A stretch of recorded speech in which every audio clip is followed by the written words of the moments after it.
This also helps commercial satellite and private research customers afford to launch more projects to space, which helps stimulate innovation here on Earth.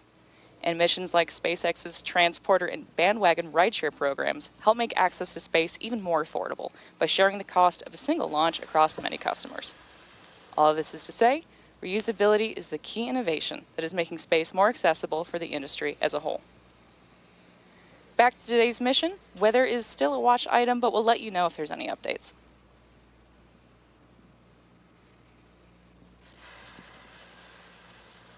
Coming up shortly, the Transporter Erector, or TE, will retract away from the Falcon rocket. Falcon 9 tanks are pressing for strongback retract. The TE is the large truss structure you see there next to the vehicle. So first, the clamps will open up, which should be in about 25 seconds from now. And then after that, that will make way for the retraction of the strongback. You may hear the TE referred to as a strongback from the launch team, and it does a lot of heavy lifting in the lead up to launch. It's designed to transport, raise, Strongback retract has started, and support Falcon 9 at the launch pad.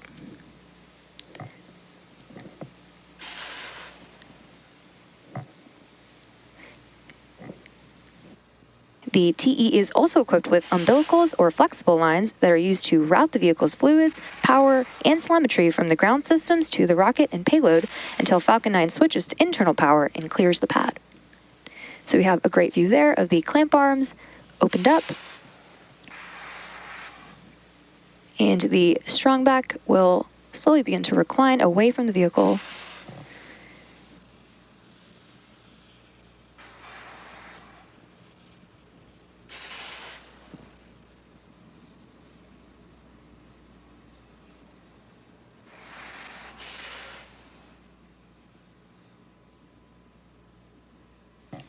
Now, at this point in the countdown... On countdown 1, this is LD, pulling MD for a status check. Now, at this MD point in the go for countdown, launch. Both the Copy. first and second stages are nearly fully loaded with 1 million pounds of rocket-grade kerosene fuel and liquid oxygen. Both the first and second stages should finish propellant loading about a minute apart from each other, with the first stage finishing up at the T-minus 3-minute mark and the second stage finishing at around the T-minus 2-minute mark. With the first, as you may have noticed, there are white clouds forming around the vehicle, and those clouds are comprised of the chilled gas above the LOX tank that is vented overboard to maintain pressure in the tank as needed. And when that vented oxygen mixes with the warmer outside air, it condenses into clouds. At T-minus 60 seconds, Falcon 9 will be in startup, and this means that the rocket's autonomous internal flight computers will have taken over the launch countdown. After that, just inside of T-minus 2 seconds, we will light the 9 M1D engines for liftoff. Just heard confirmation of LOX load completion on the first stage. The payload continues to be healthy, and the Falcon 9 team is tracking no issues on the rocket. Weather is still looking green, and the range is ready to support our T0 of 1:48 p.m. Eastern Time. And with that, we are proceeding into the last few minutes of terminal count. So for our next major milestone, we are waiting for the call-out of second stage LOX loading completion. Stage 2 LOX load is complete.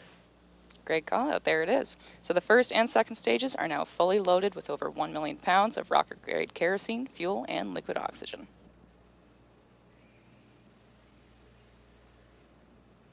We're standing by now for confirmation that Falcon 9 is in startup at the T-minus 1 minute mark.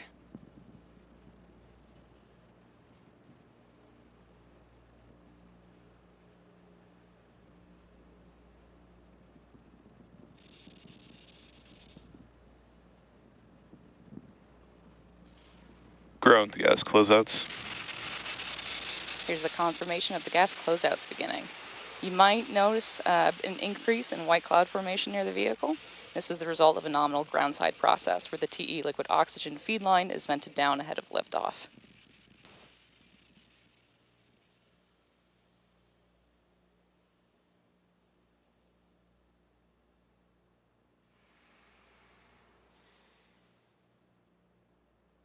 Falcon 9 is in startup. At this point, the autonomous flight computers have taken over the launch countdown, and stages 1 and 2 are pressurizing for launch. Finally, we're waiting for the final go directive from the launch director.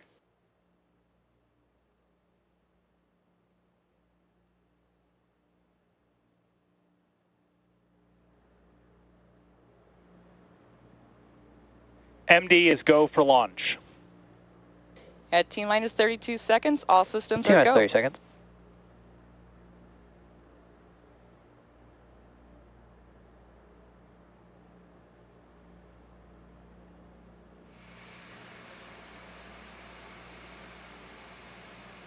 Fifteen seconds. T-minus 10, 9, 8, 7, 6, 5, 4, 3, 2, 1. Ignitions. Engine full power. Go NROL-69. Go Falcon. Go SpaceX.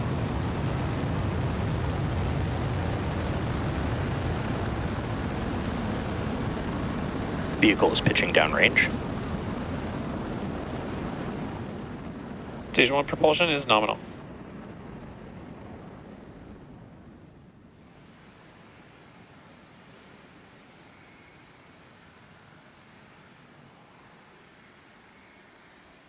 At T plus 30 seconds and counting, Falcon 9 has successfully lifted off from Slick 40 at Cape Canaveral Space Force Station.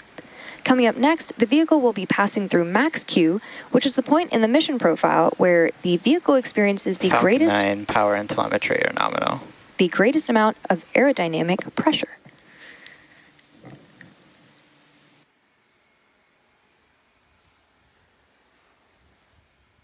Falcon 9 is supersonic.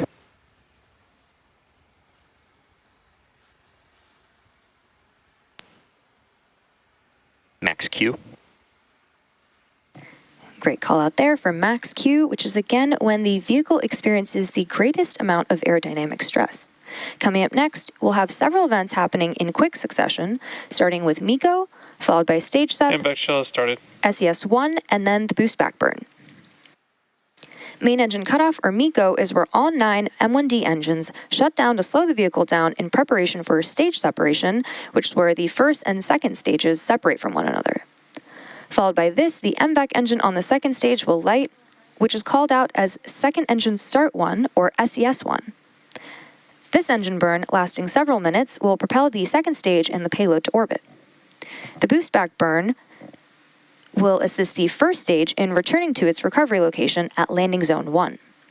In addition to these major events, the fairing halves will separate about 30 seconds after SES-1, so keep an eye out for all of those events that are coming up in just a few seconds. And as a reminder, we will not have any views of the Falcon 9 second stage or the payload at the request of our customer. Main engine cutoff.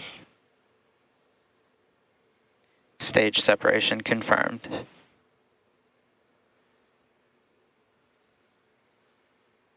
MVAC ignition. Stage 1 boost back startup.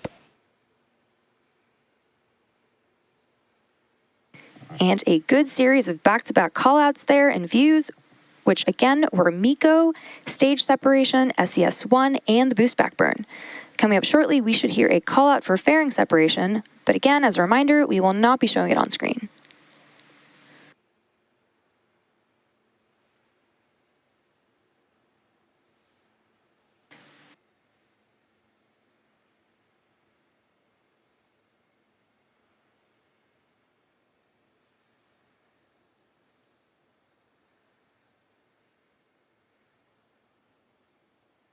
Fairing separation confirmed. Good call out there, confirming fairing separation. We will be attempting to retrieve these fairing halves once they fall back to Earth with our recovery vessel, Doug. Stage 1 boost back shutdown. And a good call out there, confirming boost back shutdown. We are currently 3 minutes and 36 seconds into today's mission.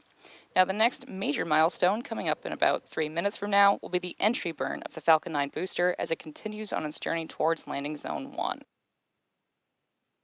To start the entry burn, we'll relight 3 M1D engines, which is similar to pumping the brakes to slow down the vehicle as it passes back into the Earth's atmosphere. We need to slow down the vehicle to reduce re-entry forces, which then helps us recover and reuse the first stage. During the entry burn, Falcon 9 is decelerating by firing its Merlin engines, but it's still moving really fast. This causes the vehicle to fly through Merlin's exhaust gases, also known as the rocket's plume, which deposits a layer of soot on the vehicle surface. That soot comes from the carbon-based fuel that Falcon 9 uses, and with each flight, the soot builds up a little more on the outside of the vehicle.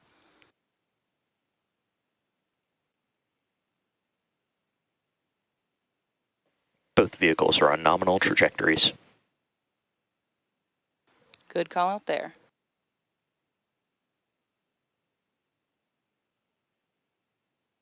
Reusability is the key to lowering the cost of spaceflight, which enables more investments in critical space infrastructure. The Falcon 9 first stage that is supporting today's mission is performing this entry burn for the second time today, and the payload fairing supporting today's mission will be recovered for future reuse. So we should be hearing the call out for that entry burn in about 1.5 minutes from now.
Stage 1 entry burn startup. Good call out there for the entry burn startup. This burn is set to last about 20 seconds, and again is slowing down the vehicle in preparation for its final burn and landing.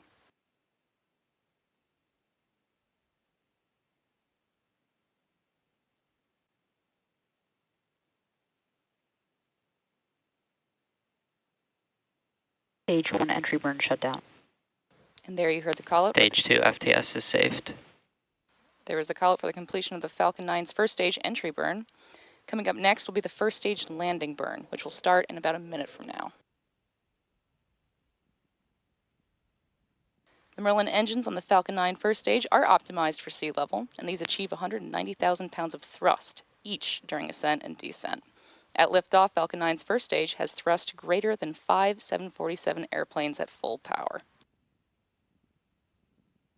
Should be expecting the final burn in about 10 seconds from now.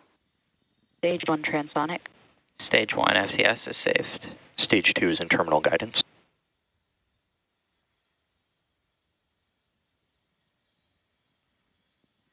Stage 1 landing burn. We are now waiting for Falcon 9 to land at landing zone 1.